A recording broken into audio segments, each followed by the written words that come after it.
Presentadora y subdirectora de La Vivir, trabaja en la cadena SER, la cadena de radio más escuchada con diferencia en España, y se le puede definir como una mujer exitosa e inteligente, además de una periodista de vida. Ella es Lourdes Lancho. Lourdes, ¿cómo estás? Buenas tardes allá en España. Hola, buenas tardes. Encantada de saludarte y de saludar a tus oyentes. Cada emisión de La Vivir te escuchan, a mí me impresionan estos datos, te escuchan 2 millones de personas. Y aquí viene una polémica generalizada sobre el periodismo. ¿El periodista tiene que informar neutralmente o también tiene que formar una opinión en la gente? Bueno, esa es la vieja discusión de la objetividad y la subjetividad. Yo creo que el periodista tiene que ser sobre todo honesto y contar las cosas contrastando la información y informándose lo mejor posible para transformarlas. Yo creo que tiene que contar las cosas desde evidentemente su punto de vista, puesto que somos seres con ideología y posturas ante la vida, pero luego hay que explicar las cosas lo más honestamente posible para que la gente reflexione y tome su propia postura. A mí es lo que me gustaría hacer, ofrecer puntos de apoyo para esas reflexiones ciudadanas. Yo soy gran seguidor y fiel seguidor de La Vivir. Yo no lo puedo escuchar en vivo, evidentemente, porque a esa hora yo estoy durmiendo, pero lo escucho siempre en la aplicación de la cadena SER. Y el otro día escuchaba que analizaban uno de los terribles casos que han pasado en México de Ayotzinapa. Y a mí me gustaría saber cuál es la perspectiva que se tiene desde España sobre México. Bueno, yo creo que de entrada tengo que decirte que creo que hay bastante desconocimiento, como siempre, bastante tópico y prejuicio. Y lo digo porque tengo grandes compañeros mexicanos que, por suerte, pues me cuentan las cosas con un poco más de fundamento.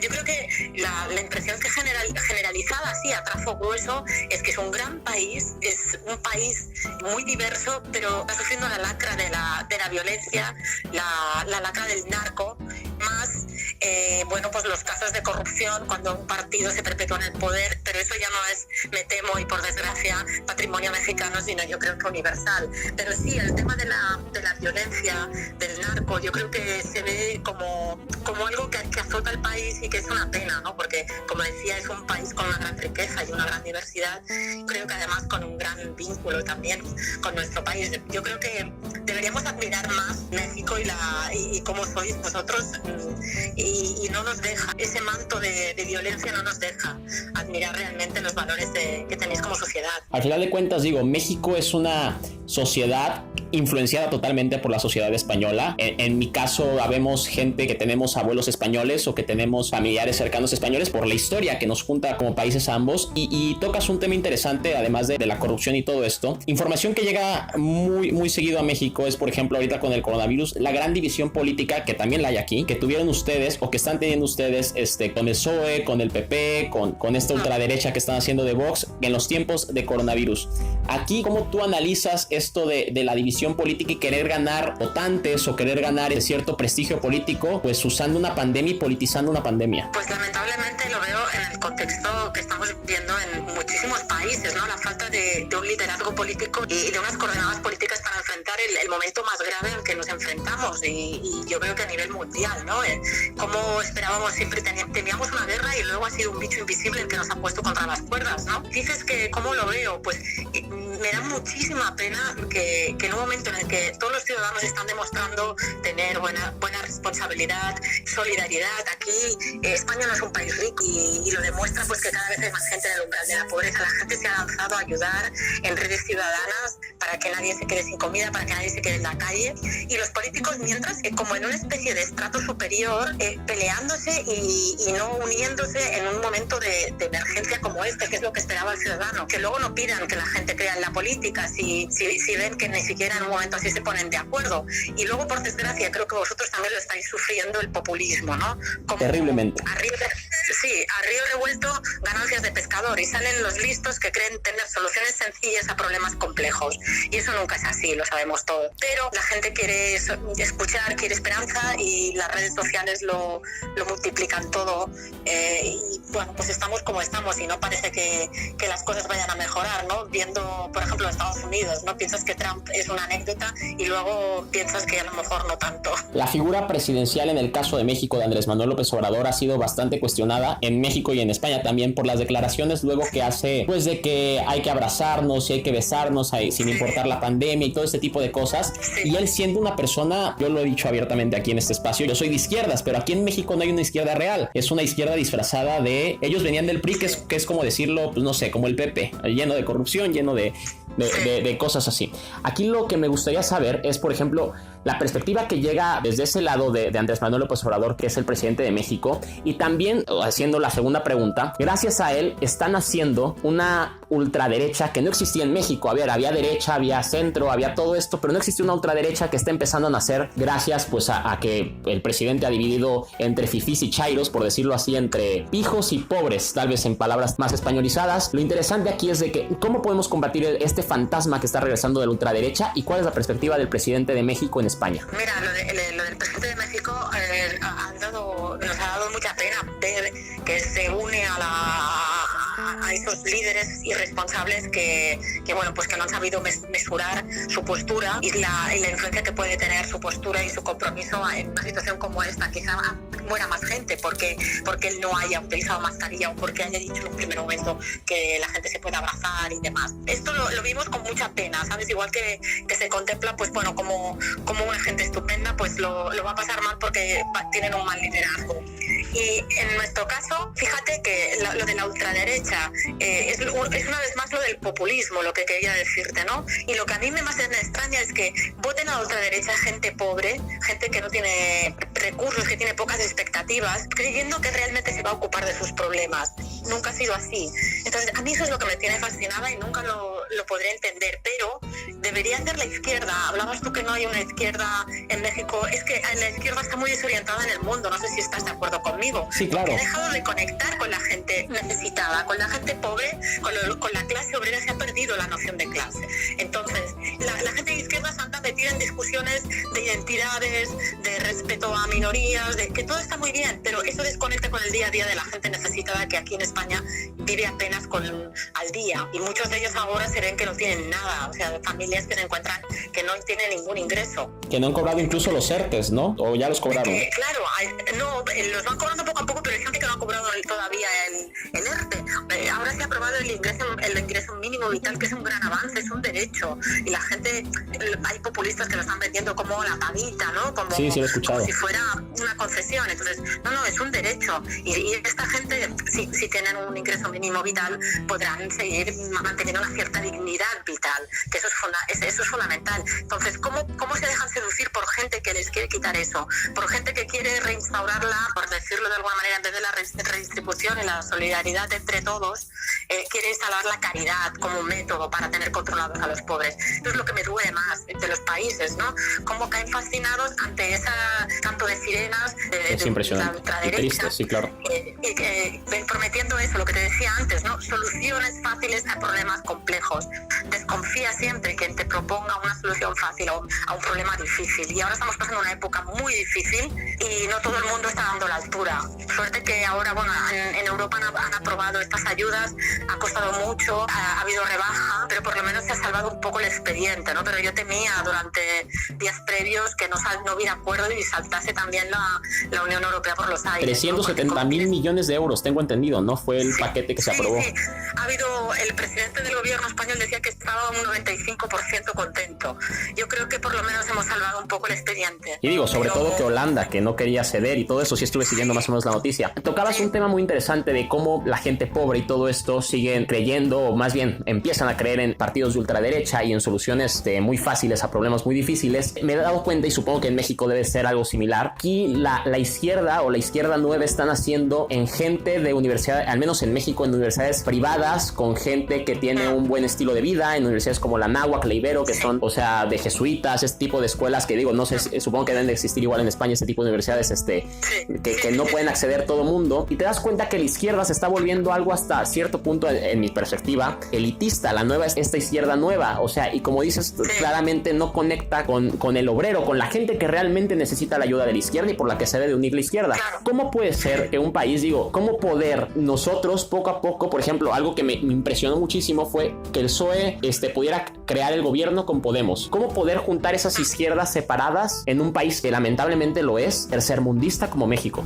Uf, es que no lo sé, es que yo no sé ni siquiera si va a acabar de funcionar el gobierno aquí, Rodrigo. Ya me gustaría, porque también soy una persona de izquierdas y me encantaría que el gobierno saliera adelante.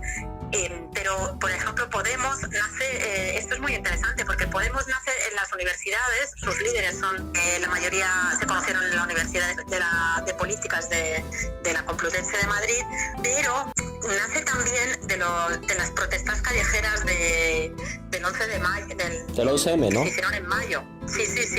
En mayo creo que era 2011, me parece también. Se hicieron protestas en todo el país que nadie esperaba, y entonces a partir de ahí Podemos, surgieron las mareas en Galicia y fue un movimiento ciudadano, pero fue un movimiento muy urbano, y pasa como pasa en Estados Unidos, nos olvidamos del resto de gente, despreciamos a las personas, ese entorno urbano que no deja de ser más cosmopolita o más preocupado, que tenga dificultades para llegar a fin de mes y demás, pues ya tiene un nivel cultural.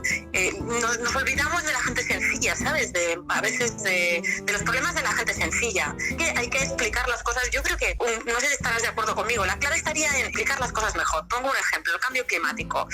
Se ha prohibido los coches diésel, ¿no? Y claro, yo creo que la bandera de la izquierda tiene que ser el cambio, o sea, la lucha contra el cambio climático y la igualdad. Vale, bien. Entonces tú vas a un agricultor y le dices que le prohíbes el diésel. El tío tiene un tractor que ha comprado que es diésel, entonces sí, claro, se pondrá de uñas. No, tú no entiendes la problemática de ese señor. Entonces, tenemos que aprender a hacer el discurso, a vender el discurso de una manera diferente. Empática. Para no atacar. Exacto, empática, tú lo has dicho. Y digo ya las últimas dos preguntas para terminar, y muchísimas gracias por el tiempo que nos estás dando. Eres subdirectora de La Vivir, fuiste subdirectora de Hora 25, estuviste en Onda Cero, siendo de las mujeres tal vez más exitosas de la radio en español. ¿Cómo llegó la radio a tu vida? Bueno, yo creo que gracias, me halagas, Rodrigo, pero me queda enorme lo que acabas de decir, pero yo soy periodista y trabajo en la radio a mucha honra, y siempre he tenido la suerte de trabajar en grandes equipos, y la radio ha estado en mi vida siempre, porque mi madre era una gran oyente de radio, tenía sus secciones favoritas y nos hacía callar de pequeños para escucharlas, y yo, bueno, siempre he escuchado la radio en casa y la sigo escuchando, y llegó porque me salió una beca para entrar en deportes, luego en informativos, y ahí ya seguí, y he probado a hacer tele también, pero lo que más me gusta es la radio, desde luego, porque yo creo que conectas con la gente, tú haces parte del discurso, el resto lo hace la gente en su cabeza, ¿no? Apelas a la inteligencia de la persona para construir un mundo, no se lo muestras en una imagen, tú le das claves y la persona en su cabeza lo construye, ¿no? Un mundo, una idea, y eso me gusta pensar en que estás haciendo que la gente sea mejor. Por último, una pregunta que seguramente ya te la habrán hecho muchas personas y en muchos contextos, pero aquí en México me gustaría escuchar tu opinión y que la gente también pudiera escuchar tu opinión directa. Yo veo mucho, estoy enterado más o menos porque escucho mucho la SER, veo muchos contenidos tal vez de Movistar Plus y así, pero tú eres española y además te formaste en la Universidad de Barcelona y todo esto. ¿Cómo es informar de algo como el Procés en un país dividido por independentismos y nacionalismos? Pues te lo resumo, un horror. Yo soy catalana, yo he nacido en Barcelona y, como dices, bueno, me he licenciado en la Universidad de Barcelona, soy catalana, pero no me siento nacionalista ni de Cataluña ni de España. Creo que el nacer en un sitio es una casualidad, me encanta donde he nacido, me encanta mi país, pero me encanta mi país, y lo que me encanta es mi ciudad, y si viviese un tiempo en México, me encantaría México, seguro. Creo que las patrias son las personas, los cariños que te rodean, y no creo en nada más, ni en banderas ni nada. Por tanto, es muy doloroso para mí, porque además vivo a caballo entre Madrid y Barcelona. Entonces se me pasó la vida defendiendo en Madrid una cosa y en Barcelona defendiendo la contraria, porque nunca he querido posicionarme, Rodrigo. No, y no es nuestra intención. Nada más es para saber cómo es informar eso. Yo no soy independentista, eso sí que te lo puedo decir, y me causa mucho dolor cuando las situaciones se enconan y se radicalizan, el no poder discutir y el no poder entablar pues reflexiones, ¿no? Porque nadie quiere hacerlo, todo el mundo tiene su trinchera escogida y me da la impresión que estamos viviendo unos tiempos, no solo en el proceso aquí en Cataluña, sino que estamos viviendo unos tiempos muy de trinchera, ¿no? Muy de blanco y negro y muy de a favor o en contra, sin matizar y sin dejar abierto el diálogo, ¿no? Y la reflexión, que siempre me parece de lo más interesante. Lo vivo muy mal. Que quede la vida moderna tiene una frase que me encanta, que es: todos los nacionalismos son de fachas. Esa frase a mí me encanta, me da mucha risa, digo. Suscribo 100%, totalmente. Es más, te añado, creo que ser nacionalista de esta forma tan cerrada es de mediocres, o sea, es de alguien mediocre. No me gusta nada, o sea, sí, pero la de que es preciosa, sí, la suscribo. Debo de aclarar también que yo soy fan del catalán. He estado aprendiendo estos últimos 6 meses en aplicaciones y todo esto, ya más o menos he podido... Pues muy bien, bravo. Sí, la verdad es que me parece algo impresionante, y algo que me gusta mucho de España es eso. Es una lengua muy bonita porque es una lengua que tiene puentes muy mediterráneos, porque entre el francés, español... Sí, es italiano, y es una lengua que puentea muy bien entre esas lenguas, y es bonita, de verdad que es muy bonita. Sí, eso me gusta mucho de España, que muchas comunidades autónomas tienen como su propia lengua, ¿no? El euskera, el valencià, que es parecido al catalán.